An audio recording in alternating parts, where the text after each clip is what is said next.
Good day, sir. Since we all know that affective assessment is all about students' attitudes, interests, appreciations, values, and emotion. So in today's video, we are going to present a study related to the affective assessment. So we are expecting that after watching this video, we will explain effectively the importance of affective assessment in understanding our students' identities as readers and non-readers. So what are we waiting for? Let us watch. Listen And learn!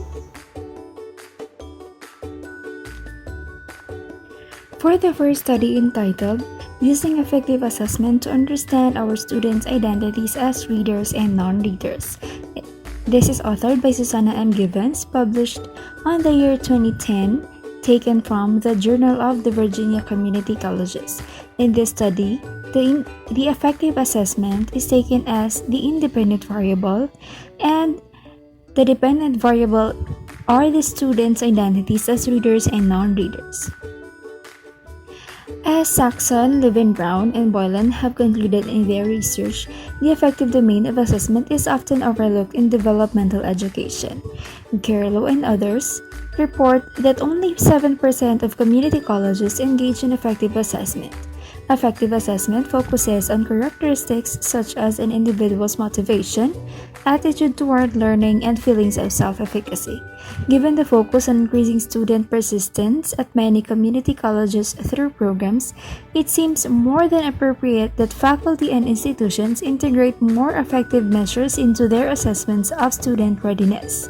These types of assessment will not determine the grades it gives in students' work, but they can determine the instructional moves it makes to help students develop dispositions that lead to academic success. A focus on effective assessment is important in order to respond to those students with low levels of motivations and confidence and with negative attitude toward schooling in general. Affective assessment is particularly important for the area of developmental reading for three reasons. First, success rates are low for students who take developmental reading courses. Second, reading is the foundation for accessing most any college course. Third, an examination of the Virginia Community College System course description for preparation for college reading. The Level 2 Developmental Reading course mandates that focuses on effect. Effective measures would help in realizing the course purpose.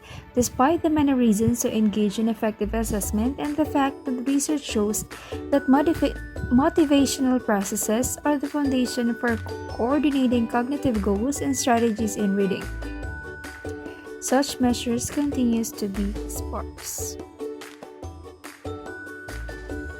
So now let's proceed to the methodology of this study. So in this study, the research design used is qualitative approach. Since it is affective assessment, so it uses open-ended questions. So qualitative approach can be conducted through observations, questions, or questionnaires, and interviews. For the participants of this study, we have the students in developmental reading courses as well as in critical reading and study skills. This study was conducted at Northern Virginia Community College, Manassas campus. For the sampling of this study, the researcher used the purposive sampling since she selects the respondents based on the purpose of her study, which on the courses of developmental reading and critical reading and study skills. For the tools used in this study, we have reading attitude survey, reading process reflections, which compose of 3 reflections. Another is the instruction for using the survey of reading attitudes and practices, which is composed of administering the survey and analyzing and using the results.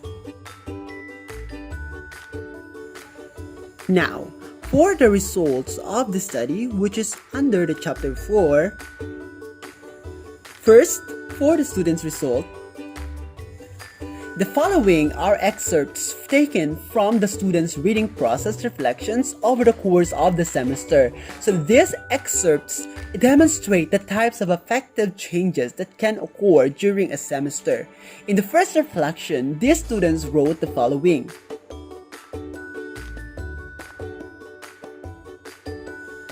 An excerpt from her second reflection demonstrates a mild improvement in attitude towards reading, as well as the engagement with the book A Hope in the Unseen, which read during the course. These responses indicate the changes that can take place when students' affective characteristics are evaluated and monitored by not only the professor but also the students themselves. On the other hand, for the instructors, the following are key results from their feedback.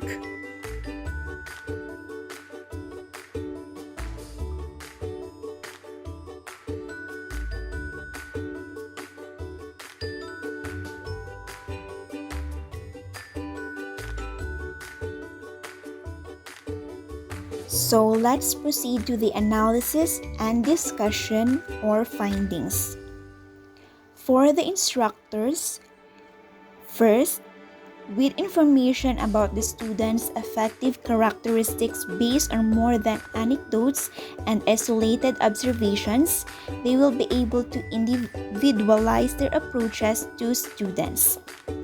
Second, within the first 2 weeks of the courses of which students are motivated and will need little affective support, and which students will need more encouragement, gentle prodding, and individual attention throughout the semester. Third, at the end of the semester, there are definite changes in students' affective characteristics as measured by post-assessments and reflections. For the students, the benefits of affective assessment are also numerous. First, merely considering the questions posted by affective assessments forces them to think about the roles that reading and, more generally, literacy and language play in their lives. Second, this can lead to an expanded understanding of language and literacy within the many realms of their lives, not just in terms of academics. Third, students also may develop metacognitive skills and awareness through the act of intentionally reflecting on and evaluating their own learning.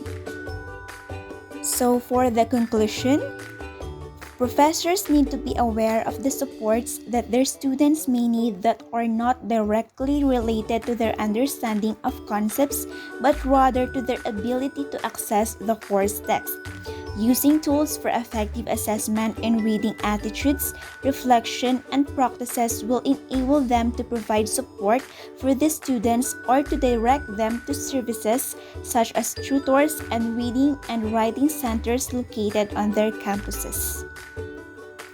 Therefore, professors' knowledge of their students' affective characteristics leads to more targeted instruction and successful learning experiences for students.